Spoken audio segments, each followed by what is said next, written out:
Hello 12th class students, welcome to our mathematics class students. In our previous video we have discussed first 6 sums of exercise 8.4, that is maximum minimum. Now we'll continue with our 7th sum. Here in the sum we are given at x equals to 1 the function f of x, so this attains its maximum value. That is our function is given having maxima at this point x equals to 1.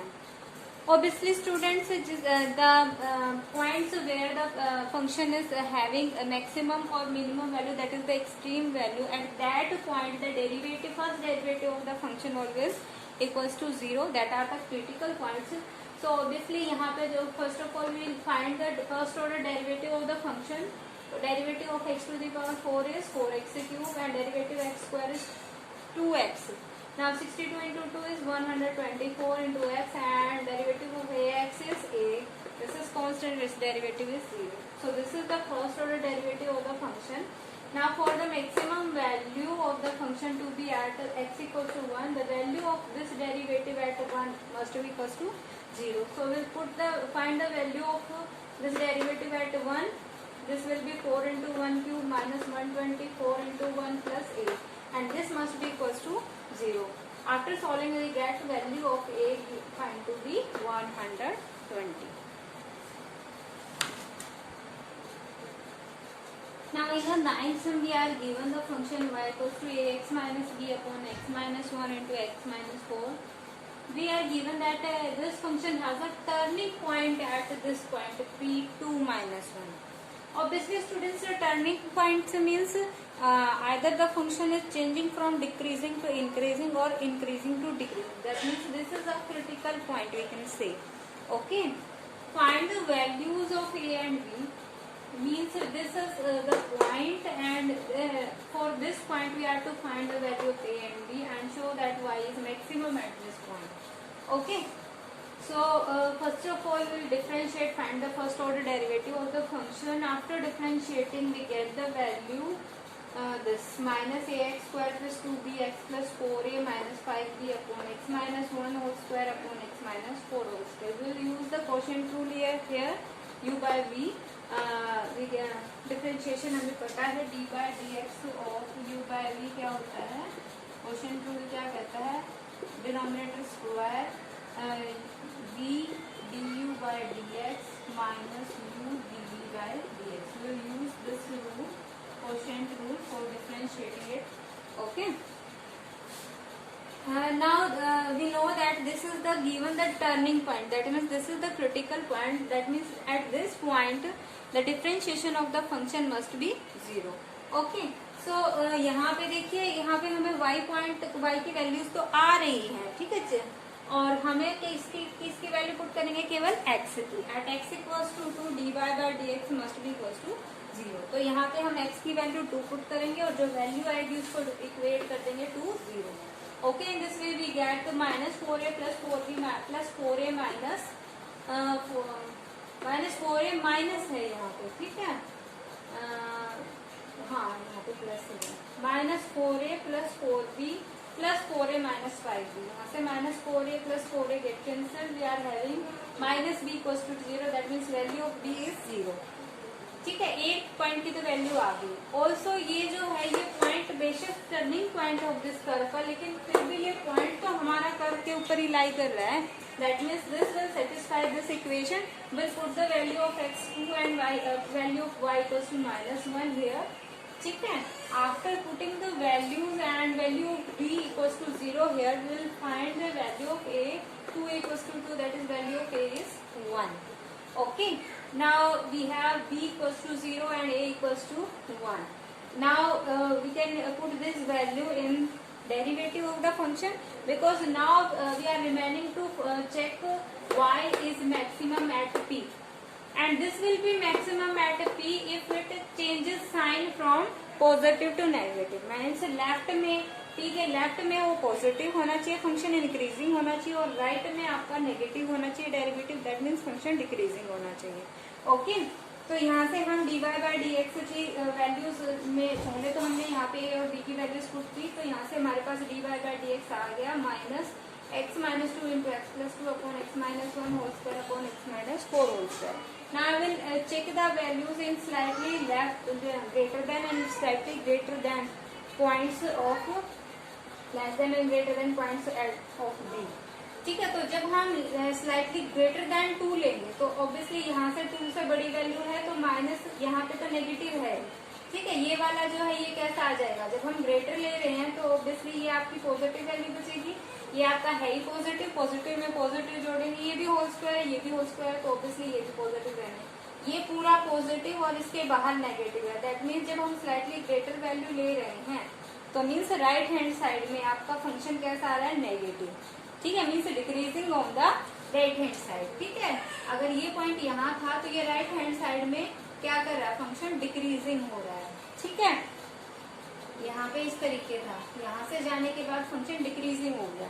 ठीक है, अब उससे पहले check करते हैं slightly less than. जब हमारा 2 था तो देखिए यहाँ पे हम 2 से छोटी वैल्यू में से 2 को माइनस करेंगे तो ये आपका नेगेटिव बचेगा, ये आपका पॉजिटिव है, पॉजिटिव में पॉजिटिव ऐड करेंगे पॉजिटिव, ये दोनों होल स्क्वायर होने की वजह से पॉजिटिव है, तो minus minus becomes plus. Means on the left hand side ये आपका जो है वो क्या है, पॉजिटिव है. दैट मीन्स फंक्शन आपका क्या है, इंक्रीजिंग है, नीचे से ऊपर की तरफ है.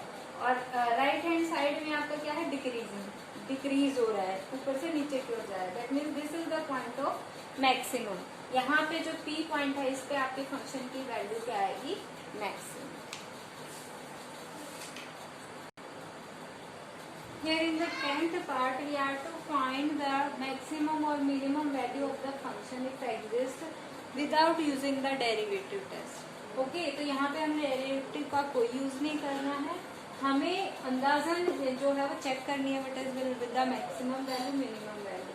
तो स्टूडेंट्स ये आपका फंक्शन है. तो देखिए ये आपका हम क्या कर सकते हैं, इसको हम होल स्क्वायर में कन्वर्ट कर सकते हैं क्वाड्रेटिक वाले पार्ट से. देखिए this is the 4x whole square. अब यहाँ पे 2 इंटू 4x, 16 के लिए 2 और चाहिए हमें, तो ये हमारा क्या बन जाएगा 2 into 4x into 2. That means we can have 2 square here. So we can split 28 as 4 plus 24. ठीक है, ये 4 आपका यहाँ पे आ जाएगा, तो ये जो कंप्लीट टर्म है ये आपकी क्या बनेगी 4x minus 2 whole square plus 24. अब हमें पता है जो होल स्क्वायर वाली क्वांटिटी होती है उसकी मिनिमम वैल्यू 0 हो सकती है. ठीक है, always greater than equal to 0 value आएगी इसकी. ठीक है, तो इसकी मिनिमम वैल्यू अगर हम लेके चलें तो इसकी मिनिमम 0 हो सकती है और प्लस उसके अंदर 24. तो फंक्शन जो कंप्लीट फंक्शन है उसकी मिनिमम वैल्यू क्या हो सकती है, 24. तो मिनिमम वैल्यू तो फंक्शन की क्या होगी, 24. अगर मैक्सिमम की बात करें तो ये होल स्क्वायर है, x की डिफरेंट वैल्यू, जितनी बड़ी वैल्यू डालेंगे उतनी बड़ी वैल्यू निकल के आएगी. ठीक है, होल स्क्वायर करेंगे तो और भी बड़ी आ जाएगी. तो मैक्सिमम की कोई लिमिट नहीं है. ठीक है, तो maximum value does not exist, minimum value जो है वो क्या आ जाएगी 24. In the 11th question we are to prove that this function does not have any maxima or minima. So students maxima और minima हमें पता है कब exist करते हैं, जब when the derivative of the function must be first of all 0. Okay, तो यहाँ पे पहले हम चेक करेंगे, डेरिवेटिव फाइंड आउट किया हमने. ठीक है, क्वेश्चन रूल यहाँ पे लगाएंगे. The derivative come out to be -1/5x + 7 whole square.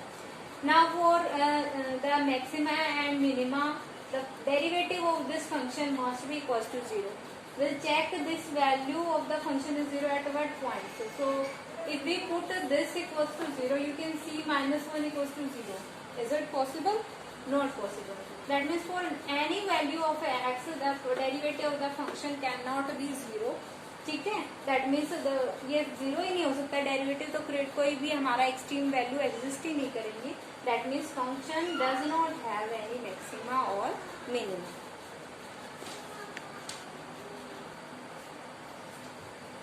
Now in the last sum, 12th sum, we are to show that sin to the power p theta cos to the power q theta attains a maximum value when theta equals to tangent inverse root of p upon q, such that p greater than equals to 0 and q greater than equals to 0. Students, here given function f of theta is obviously theta का function है, तो हम यहाँ पे लिखेंगे f of theta. Sin to the power p theta cos to the power q theta. First of all, we will find the derivative of the function. ठीक है, यहाँ पे हम प्रोडक्ट रूल लगाएंगे। ठीक है, first function as it is derivative होता है second function as it is derivative होता है फर्स्ट फंक्शन। यहाँ से देखिए दोनों में से हम sine p to the power minus theta cos to the power q minus theta common निकाल लेंगे। अब मेरा आपका ये बच जाएगा। अब यहाँ पे हम साइन थीटा कोस थीटा से मल्टीप्लाई डिवाइड कर देंगे। ऊपर हमारे पास न्यूमरेटर में बनेगा sine to the power p theta cos to the power q theta, this is our f of theta. Okay, तो अब हमारा फंक्शन ये बन चुका है, ये हमारा एफ डैश थीटा आ चुका है। ठीक है, ये जो हमारा साइन थीटा कोस थीटा था इससे हमने अंदर मल्टीप्लाई डिवाइड कर दिया है, ईच टर्म को सेपरेट कर दिया उसके ऊपर हमने। तो यहाँ से हमारे पास बचा कोस थीटा और यहाँ से हमारे पास बचा tan theta. We need to have in here this sine to the power p theta cos to the power q theta into p cos theta minus q tan theta, this is our first derivative. ठीक है, अब यहाँ पे हमें for maxima and minimum value निकालने के लिए, maxima या मिनिमम तभी पॉसिबल होता है when the first derivative of the function is zero. So we put this value equals to zero. This can be zero only when either of these three terms is zero. Okay, either sin to the power p theta is zero, or cos to the power q theta is zero, or p cos theta minus q tangent theta is zero. अब देखिए यहाँ से हमारा theta equals to zero, यहाँ से हमारा theta आया equals to pi by two. ठीक है, और थर्ड हमारा क्या है p cot theta minus q tan theta equals to zero. यहाँ से जब हम सॉल्व करेंगे, यहाँ से आया tan square theta equals to p upon Q.